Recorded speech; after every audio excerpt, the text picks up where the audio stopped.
Sultan Agung adalah raja yang paling terkenal dari Kerajaan Mataram. Pada masa pemerintahan Sultan Agung, Mataram mencapai zaman keemasan. Cita-cita Sultan Agung antara lain mempersatukan seluruh tanah Jawa dan mengusir kekuasaan asing dari bumi Nusantara.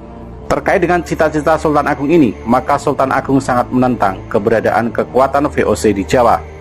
Apalagi tindakan VOC yang terus memaksakan kehendak untuk melakukan monopoli perdagangan membuat para pedagang pribumi mengalami kemunduran. Kebijakan monopoli VOC juga dapat membawa penderitaan rakyat. Oleh karena itu, Sultan Agung merencanakan serangan ke Batavia sebagai pusat VOC. Ada beberapa alasan mengapa Sultan Agung merencanakan serangan ke Batavia. Alasan Sultan Agung menyerang VOC yakni: 1. Tindakan monopoli yang dilakukan VOC. 2. VOC sering menghalang-halangi kapal-kapal dagang Mataram yang akan berdagang ke Malaka.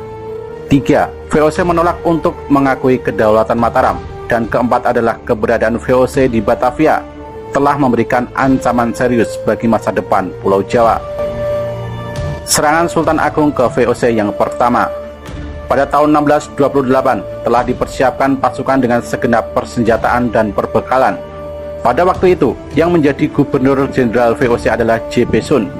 Sebagai pimpinan pasukan Mataram adalah Tumenggung Baureksa. Tepat pada tanggal 22 Agustus 1628, pasukan Mataram di bawah pimpinan Tumenggung Baureksa menyerang Batavia. Pasukan Mataram berusaha membangun pos pertahanan, tetapi kompeni VOC berusaha menghalang-halangi, sehingga pertempuran antara kedua belah pihak tidak dapat dihindarkan lagi. Di tengah-tengah berkecamuknya peperangan itu, pasukan Mataram yang lain berdatangan, seperti pasukan di bawah Surah Agul-Agul yang dibantu oleh Kiai Dipati Mandurareja dan Upasanta. Datang pula laskar orang-orang Sunda di bawah pimpinan Dipati Ukur. Pasukan Mataram berusaha mengepung Batavia dari berbagai tempat. Terjadilah pertempuran sengit antara pasukan Mataram melawan tentara VOC di berbagai tempat.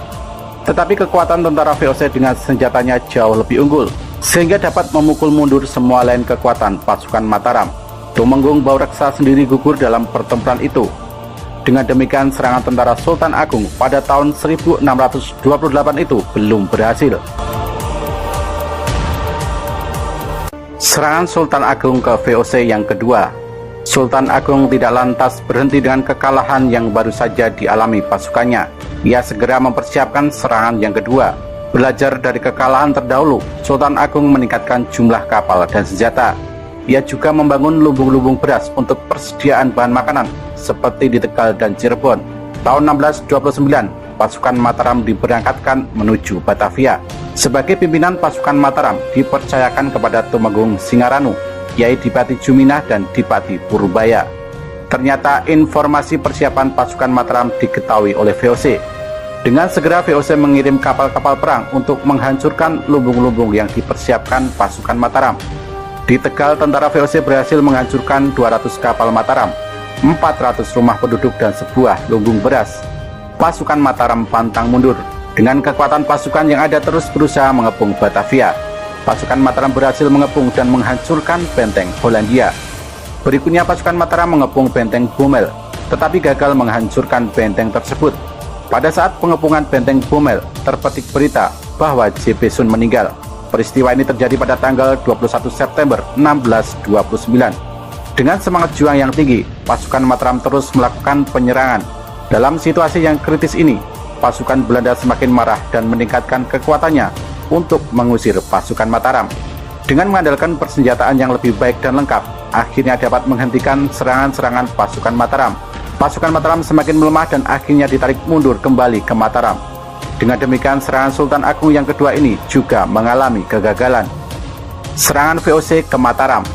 Dengan kegagalan pasukan Mataram yang menyerang Batavia, membuat VOC semakin berambisi untuk terus memaksakan monopoli dan memperluas pengaruhnya di daerah-daerah lain. Namun di balik itu, VOC selalu khawatir dengan kekuatan tentara Mataram. Tentara VOC selalu berjaga-jaga untuk mengawasi gerak-gerik pasukan Mataram. Sebagai contoh, pada waktu pasukan Sultan Agung dikirim ke Palembang untuk membantu Raja Palembang dalam melawan VOC, langsung diserang oleh tentara VOC di tengah perjalanan. Perlawanan pasukan Sultan Agung terhadap VOC memang mengalami kegagalan, tetapi semangat dan cita-cita untuk melawan dominasi asing di Nusantara terus tertanam pada jiwa Sultan Agung dan para pengikutnya. Sayangnya, semangat ini tidak diwarisi oleh raja-raja pengganti Sultan Agung.